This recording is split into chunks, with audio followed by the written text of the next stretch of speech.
Welcome to this week's video about the poem Tissue by Imtiaz Dharkar. Tissue can be described as a series of metaphorical musings about paper being representative of various facets of the human experience. We know that tissue is a complex poem. This is actually good for you though, it works in your favour. Dharkar herself is evasive on the meaning of the poem. She wants it to be ambiguous, she wants us to be interpreting the poem. You don't need to understand every word of every line. It's really not important that you understand every single tiny detail of the poem. Pick out 3 powerful images, build and layer your understanding of those images, and then you can connect this to the big idea of tissue being an extended metaphor for life. That's all there is to it. Please don't feel afraid to use this poem in an exam situation. It is a tricky one to pin down, but that means that an examiner will be really interested and impressed by a sensible personal interpretation of the poem. So, Imtiaz Dharkar herself has spoken about this poem as being inspired by a memorable moment in her life. She opened a family Quran and saw that her name and date of birth had been written carefully in her father's handwriting in the back. She felt a connection, by seeing this, to him, despite the fact that she hadn't been close to him for many years, and she recognised that it is actually the meaning that we as humans ascribe to ideas and objects that gives those things power. Things like intelligence, money, politics, religion, property, borders, family, all of those things can be represented by paper, and that's essentially what the poem's about. Examples would be if we get a qualification, when you get your GCSE results, you wouldn't just accept someone telling you had those qualifications, you want them printed down on paper, and you'll treasure that paper because you'll use it many times in your life to prove that you have those qualifications. We as a society and as humans, we revere religious texts. We respect borders of countries by using maps to show us where those borders are and by using passports as well. And we also covet money and material things. So in all of these ways, paper has a real significance in human lives.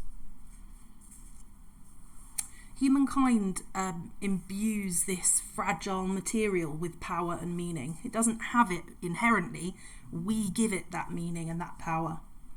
As the poem progresses, the meaning of tissue is transformed, and we're left with a sense that we're being invited to decide what's important in our own lives. So as you're reading it and going through this and thinking about this poem, the exact meaning of the poem does remain nebulous. It's something, like I said, is difficult to be pinned down, and that can be frustrating. But try and think of it as a poem that aims to encourage us to pause and be self-reflective and think about our own ways of interpreting things rather than just accepting the interpretations of other people. So I'm going to read through the poem for you now, and then we're going to go through it stanza by stanza, or should I say idea by idea. It's not quite fitting into individual stanzas. Tissue by Imtiaz Dharkar. Paper that lets the light shine through. This is what could alter things. Paper thinned by age or touching.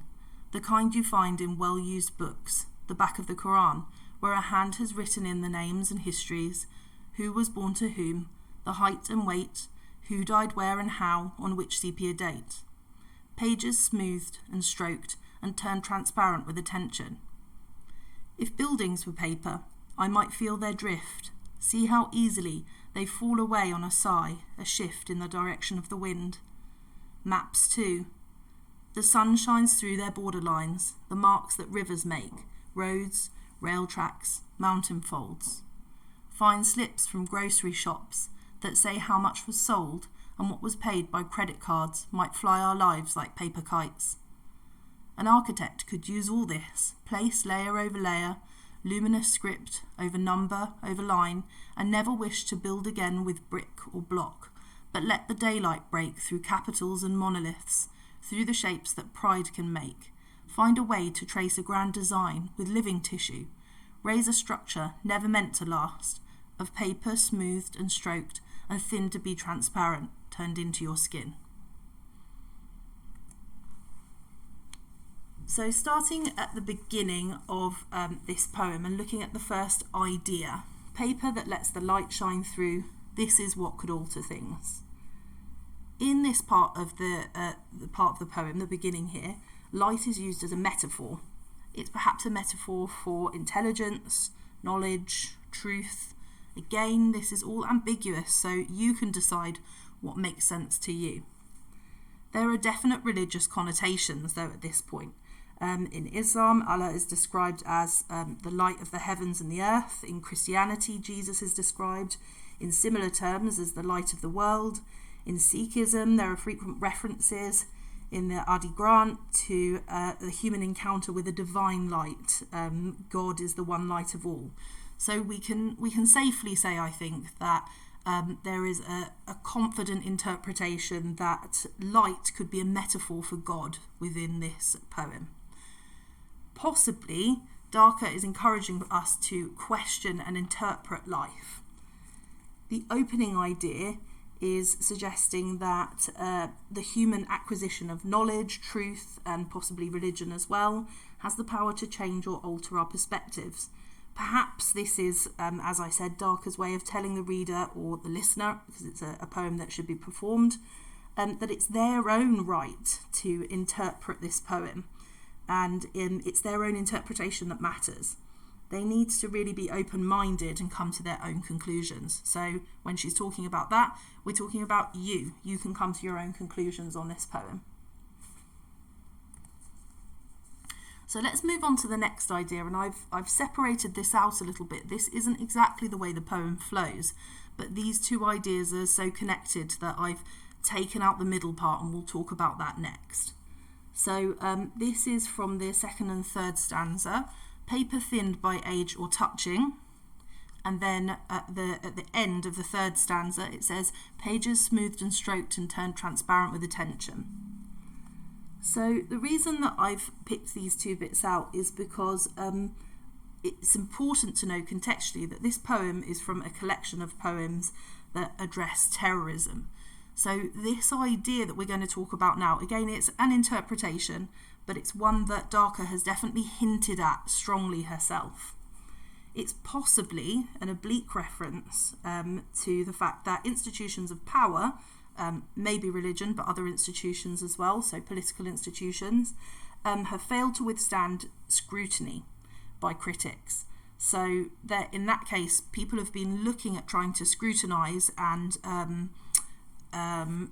pick out what is going wrong, perhaps, with these institutions, and they've failed to withstand that criticism. At the same time, this idea could also be referencing that those same religious texts, for example, if we use that as one example, might have been overinterpreted. Another example would be laws, might have been overinterpreted and applied in ways that far depart from the original sentiments. So a law might have been made, and then people might twist the words of that law in order to punish certain groups or aspects of society. So these two lines are possibly observations that meaning, however well intentioned when written down on paper or well documented, can be distorted. Going back to that idea of interpretation being key.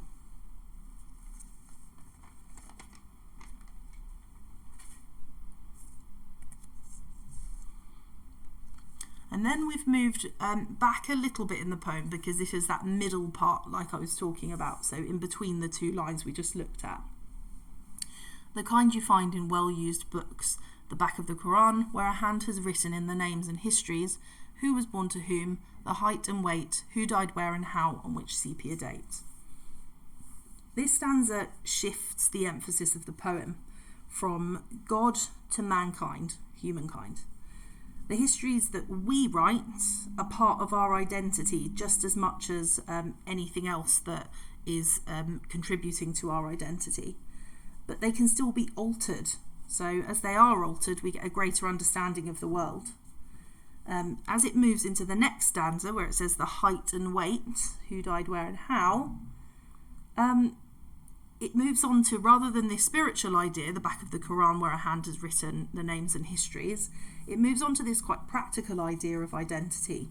It's described through a very practical lexical field of measurement, height, weight, date. And this emphasises the connection between spiritual identity and also physical identity.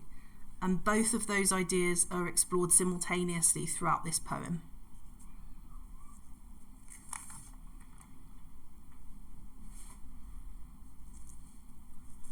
This next stanza is looking at the idea of society and civilization. So again, we've had this kind of shift. It certainly seems like Dharkar is examining different aspects or facets of society and human life.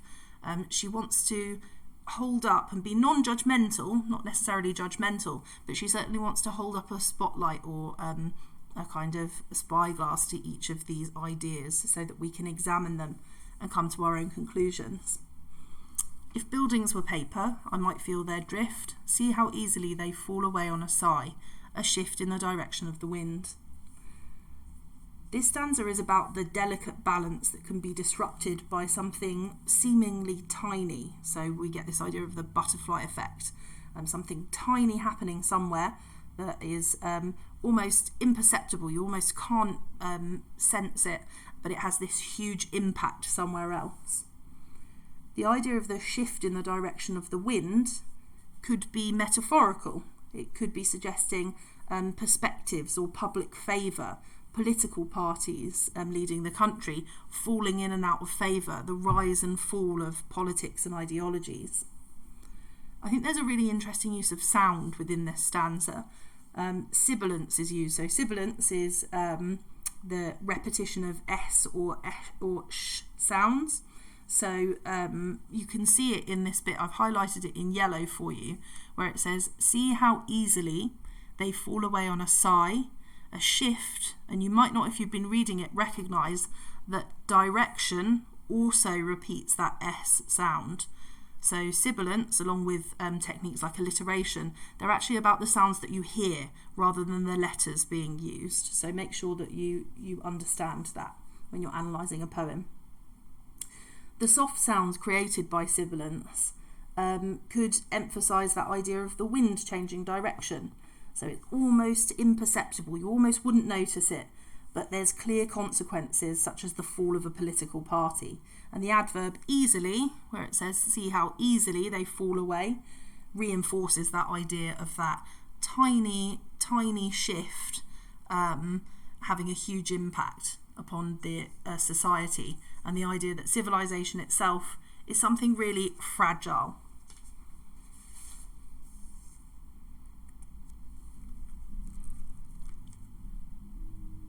Maps too. The sun shines through their borderlines, the marks that rivers make, roads, rail tracks and mountain folds. This is quite straightforward, this stanza. Maps and borders are simply marks on paper, and yet we respect them and we guard them jealously. It emphasises the idea that humans need order and constraint.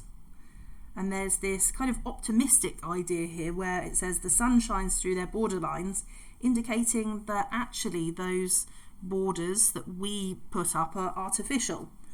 They are obstacles that we put up that divide humans that actually don't need to be there. We really shouldn't be deferring so much to those obstacles and the idea of holding on to our own ground or nations or borders and things like that. Instead, we should be, again, a bit more open-minded. Hopefully we're getting this idea of the repetition of being open-minded, being in kind of critical, reflective, interpreting things. That's definitely what Dharkar wants to encourage us to do with this poem.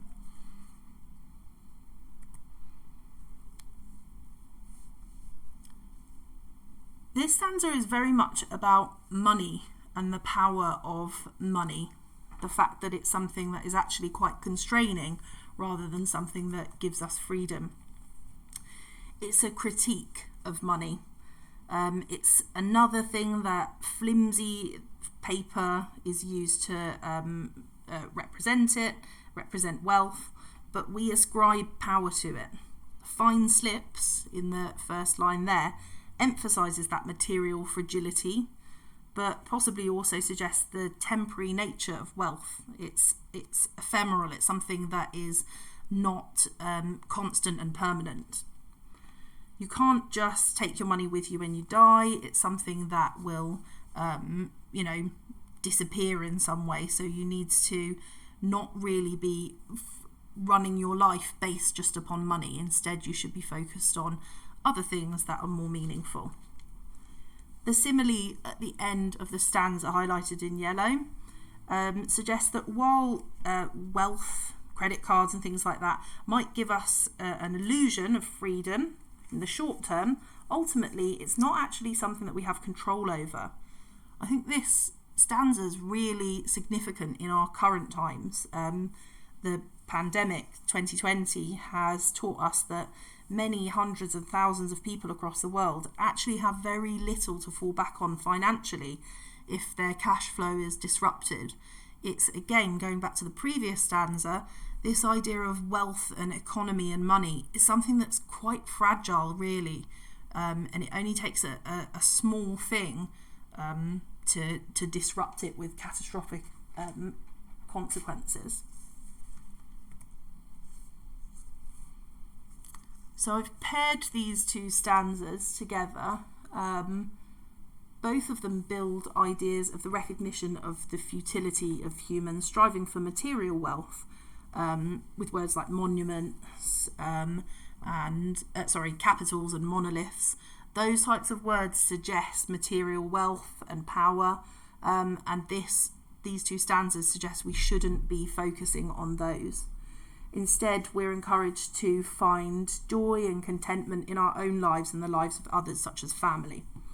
So the repetition of light imagery, just highlighted in yellow there, it's repeated again from the first stanza, let the daylight break through, emphasising the need for knowledge, truth and or spiritual awareness in fulfilment. That material things cannot bring fulfilment in the way that those other more less tangible things can.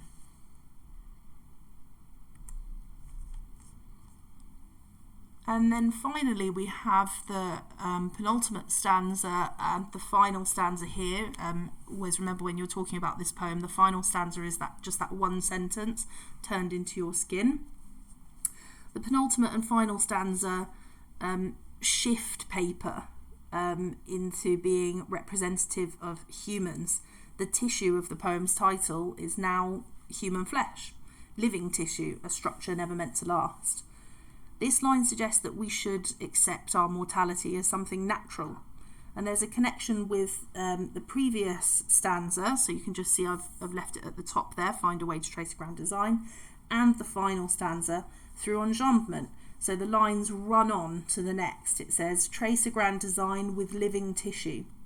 This suggests that the poet wants to encourage us to celebrate, value and marvel at ourselves as bodies and minds, rather than place value on meaningless material things like money, borders and the monuments and those other things that she has critiqued throughout the poem.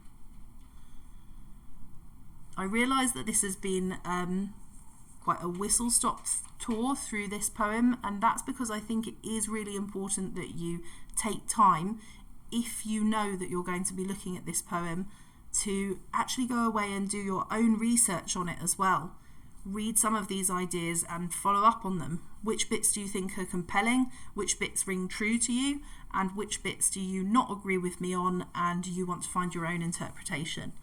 Any of those things are fine, but this is a poem that you have to engage with. You can't just be told about. So I hope this has been a bit useful and has sparked off some ideas for you.